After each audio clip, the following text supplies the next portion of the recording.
righty. Oh, here we go. Lena, all right. Hi, everyone. Do we have people here? Let us know if you can hear us in the chat at the bottom. There we go. We've got 4 so far. I can hear you. Yay. We have Angie and Carla, Dana, Jessica, and Stephanie from Devon so far. All right. Sorry about that, folks. We kind of forgot to click the start webinar button. So you were all sitting there waiting ever so patiently. We appreciate your patience in this matter. I'm going to leave it all to Lena Kelly, who's making this presentation, and I'm going to mute and make myself disappear. Sounds good. I don't know if my webcam will come on at any point. Doesn't seem like it. But that's okay. So welcome to the 2021 Census Release Party. You can't see it, but I'm wearing an awesome party hat just for the occasion. I thank everybody for coming today, and I just wanted to share with you some cool things about this year's census release and get you up to speed on what to expect this year. So continuing on, my name's Lena Kelly. I'm a librarian with Library Development Services, and my co-host today is Laura, also from Library Development Services. She's going to be looking at the chat and keeping us on track with that. Her help is always much appreciated. If you want to get in touch with us, lkelly@yrl.ab.ca is my email, and askrl@yrl.ab.ca is the general question inbox. And if you email anything there for me, it will make its way to my inbox as well. Okay, so I saw the guest list for today. There's lots of people with varying experiences, and of course this webinar will go up on our website. So I wanted to go through a little bit of a background about why is the census important to us as librarians? And obviously it's important to you because you are watching this video and attending today. But the first reason why the census data is really important to our work is because it provides information about your community. The general lay of the land of your community is really important for planning all kinds of services, and just for you getting to know your community, especially if it's not a place where you have lived or grown up. And sometimes even if it is a place where you've lived or grown up, we can have blind spots around certain parts of our knowledge of our communities. Second point is that our library funding does often, well, it comes from the PLSB based on population. So this hasn't changed yet because census data is freshly released, but some of your funding might be affected by how population changes in your area, right? And again, don't panic about that. Yellowhead doesn't have any information about that, but if it does change, you'll hear from PLSB about that. The demographics of your community influence everything. So you're going to alter your operations of your library, your types of programs, your collections, your hours, depending on who lives in your community. If you have a large school age population, you're going to make sure that you're open after school so that those kids can come enjoy the library. If you have a large senior population, you're going to make sure that you're open during the day so that the seniors can come and enjoy the library and the programs there too. It will also give you an idea of who is using and not using your library. Looking at the demographics that you can see in the census data will give you an idea. If you haven't seen that group in your library, that might be a group where some outreach is needed. And then finally, I guess penultimately, creating a community profile to really get a sense of the community that you live in. Using census data to create that profile is really important. And I would advise you to have a look at the Creating a Community Profile webinar on our intranet if you'd like more information about that. And then finally, this census in particular is going to give us a sense of some of the effects of COVID, since it was conducted in 2021 when many people were experiencing changes in work and changes in life, big changes overall. So that's why it's going to be another interesting census release. So I did want to give us a little tour of the Stats Canada website, so I could just show you quickly some of the cool parts of this website and where to find things. Luna, can I, or Luna, Yes. I yes, just called yes, you my cat. I'm sorry. Lena. Yes. I can't see the chat or anything. So if there's any That's chat, okay. I please just let me wanted know. to make sure. Should we be seeing your screen right now? Yes. Are you seeing my screen? I am not. I'm guessing that others aren't either. It's just Have you been seeing my screen at all? no. Oh dear. Yeah, I it's all had right. slides for you to see. Okay. Oh, I'm sorry. Let me just see if I can fix that in Zoom. I should have asked if everybody can see my screen. We had it going in the practice session and then We something did. happened. Yeah, we have Laura, I confirmation that we think you can't might see have to make me a I can do that. presenter. I can do that. I think. You are currently co-host, but I'm going to make you host. Okay. You are the host now, Okay. but I don't see like options anywhere. You don't see the share screen at the bottom? Exit minimized video. Oh, there we go. I was Okay. minimized. Now I can see everything. Okay. Okay, sorry everyone for not sharing the screen earlier, but you didn't miss much. You just missed a few slides, or just one slide that had all the points I just made on it. There we go. All right, That's you beautiful. can see my party hat too. All right, so this is the official Stats Canada webpage, and I just wanted to point out a few interesting things here that you can do. I would really recommend, if you're interested in the Stats Canada releases, and not just the release of the 2021 census, they release products all year round on different types of surveys. I would suggest signing up for My Stats Can here. Having a profile allows you to save documents that are interesting to you on the Stats Canada webpage, and you'll get notified right away by things. There we go. Okay, I can see the chat now, so that's good.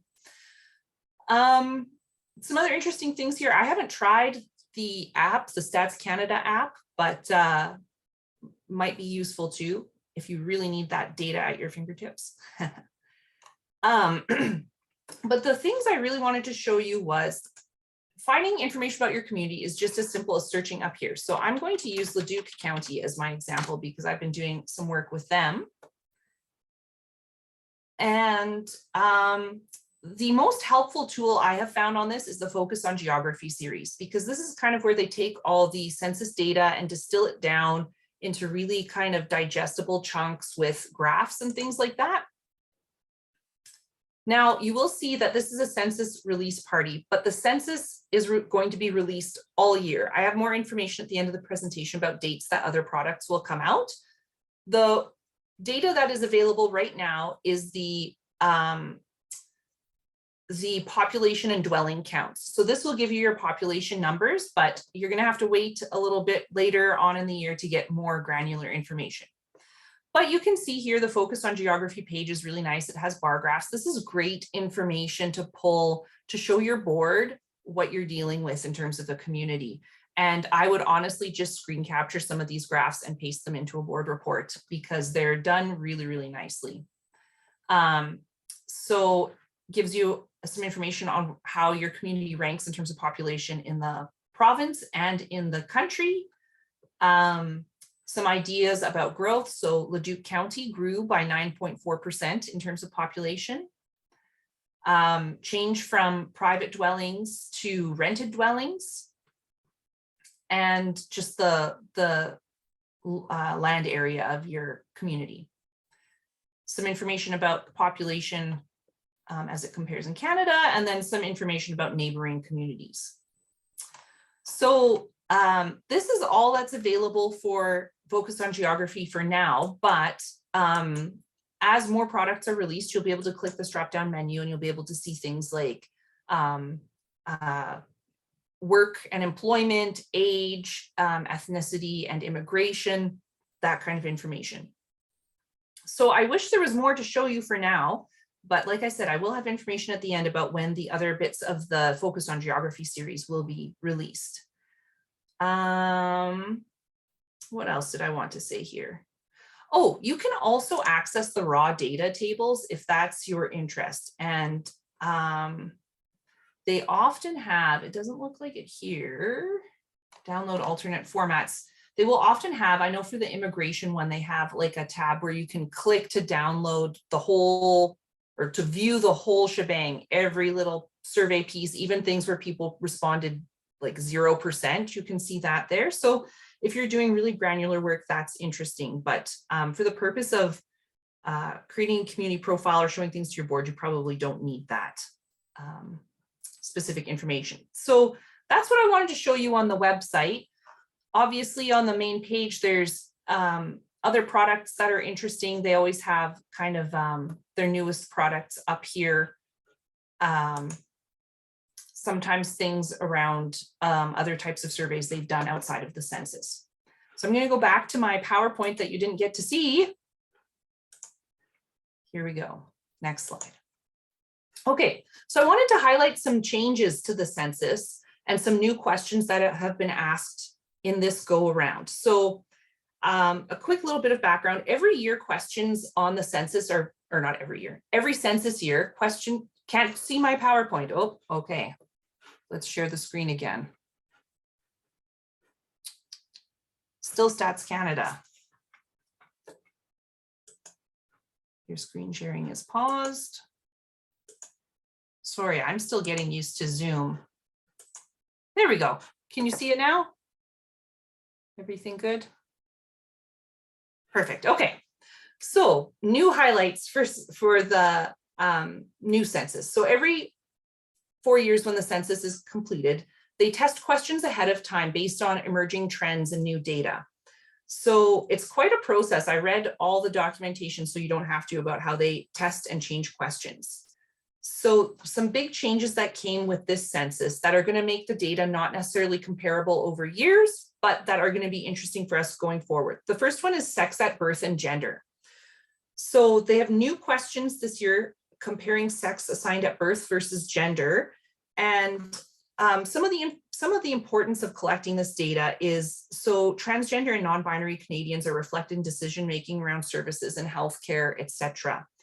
Prior to this, when I was looking for this kind of data from some presentations I was working on, the only information I could find was an old, several years old survey out of the United States. There was nothing on transgender and non-binary Canadians. So this is amazing data for this release, going to be very helpful. So this is what Stats Canada said about this question. This question measures the gender of the respondent, which is a multidimensional concept that includes psychological, social, and behavioral aspects. Gender reflects how individuals describe themselves at the time of collection and can change over time. A person's gender may differ from what is indicated on their legal document. So they asked participants assigned at birth, were you male or female? And how do you identify your gender now? Male, female, or please specify. So that leaves that question open for non-binary or other language people might want to use around specifying their gender. So this will be an interesting piece of data. I don't know if it'll be released community by community. Last time there was some data around the LGBTQ community, it was just released Canada-wide and sometimes province-wide. Like, they're not going to tell you how many people identify as LGBTQ in a specific community, obviously, probably for safety reasons. So that data won't be specific to your communities, but it will be interesting overall. The next change that is interesting in this upcoming census is the changes to the ethnic or cultural origins question. So previously, in previous census data and the questions, they had asked, or they had provided examples of ethnic or cultural origins listed in the questions themselves, and they found that people just chose those. So they were kind of overrepresented, and it was because people didn't know that they could put other things. So this year they took those suggestions out of the question. There is a description of different types of origins. So they said to people, ancestors may have indigenous origins, origins that refer to different countries, or other origins that may not refer to different countries. So they provided a page that people could link to if they're doing it online, with 500 examples of ethnic and cultural origins, so that people could be really specific about what their cultural or ethnic origins were and not limited to the examples provided on a question. So they're hoping that gives people more language to work for. However, it will make it no longer comparable to the 2016 census. So that will be a bit of a change moving forward. Okay, another highlight was labor. So the labor the education, labor, commuting, and veteran section, there were 2 questions added about why the main reasons why some workers were not working for a full year in 2020 and why some were not working full time. And this was added because people lost their work because of COVID. So this question was really set up to capture that data. So it will be interesting for us to see. Then they also asked a question on job permanency. So there was a question about whether a respondent's position is permanent, fixed contract, short-term contract, seasonal work, or casual contract, to determine whether people were out of work because the season had ended, or they were a student, or they're a contractor, self-employed, that sort of information. So this could be really interesting about your communities in terms of how you help job seekers. So just as a note from Stats Canada, they talked about how these questions will provide further information on issues such as involuntary part-time work, so people who are working part-time but don't wish to be working part-time, and short-term job positions, particularly among subpopulations, including Indigenous people, population groups designated as visible minorities, and immigrants. So they're going to correlate some of that data with this part of the census. All right, so mark your calendars. These are the upcoming release dates for the different parts of the census data. So as you can see, February 9th, they released Canada's growing population, where they're living, the population and dwelling counts. The next release will be in April. This will be Canada's shifting demographic profile, so related to aging and the age of populations. So you'll be able to look that up shortly. In July, they're going to release the household data, so family makeup, marriage stats, that sort of thing, information about Canadian military experience, and the income profile of Canadians. So the income profile is also on the Focus on Geography series. That will give you an idea about average income in your community. August, they're going to release linguistic diversity and use of English and French in Canada. So that's asking people about languages spoken at birth, as well as whether they speak one or both of Canada's national languages, official languages. September, they will release the data about First Nations people, Métis and Inuit in Canada. So you will be able to look specific to your community, what's the makeup of the Indigenous population around your service area, and Canada's housing portraits. So that's information about whether people are renting, owning, whether they live in detached homes. It's not necessarily as interesting for library work, but that is part of the release. October, there will be information about immigration. So this is an interesting one for me because you can kind of see how immigration shifts in your community, where people are coming from and how long they've been in Canada. Ethnocultural and religious composition of the population. So people's ethnic background based on that new question that I told you about earlier, and mobility and migration. So where are people moving to within Canada? Then finally, in November, we'll get education background. So what level of education have people attained? This will be on your Focus in Geography profile. Changing dynamics of the Canadian labor force and how people get to work. So again, those employment questions and people's commute. And then finally, instruction in the official minority language. So how many people have received French schooling? Again, maybe not as important to libraries, but part of the data anyways. All right. So that was kind of the brief run through I wanted to give everyone. It's a short presentation today. But I wanted to highlight a few things that might be interesting to you as these releases come out, and you can kind of start thinking about how you might want to update your community profiles or start that work yourself. Does anybody have any questions or comments? Or anything they want me to go over again, since you couldn't see the beginning of my presentation? So far, it's pretty quiet. Okay, perfect. Just some thank yous. Good, good. You must have hit all the marks. Good, good.